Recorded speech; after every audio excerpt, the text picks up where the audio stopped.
আসসালামু আলাইকুম। আজকে দেখাচ্ছি অসম্ভব মজার ইলিশ মাছ ভাজা। আমরা প্রথমে মাছ কেটে খুব ভালো করে ধুয়ে নিয়েছি। এখানে ডিমওয়ালা ইলিশ মাছ। এখানে দিয়েছি ১ চামচ মরিচ, আধা চামচ হলুদ গুঁড়া, আধা চামচ ধনিয়া গুঁড়া, আধা চামচ জিরা গুঁড়া, আর আধা চামচ লবণ।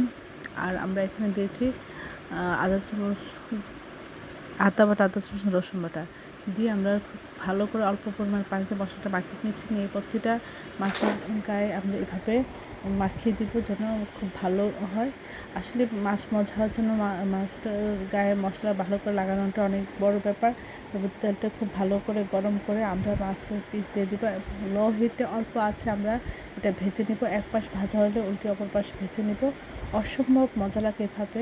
আপনি একটু ধৈর্য ধরে একটু আস্তে আস্তে লো হিটে এটা ভাজবেন, তখন দেখবেন খেতে কতটা মজার হয়। এটা মচমচে হয়, অসাধারণ লাগে।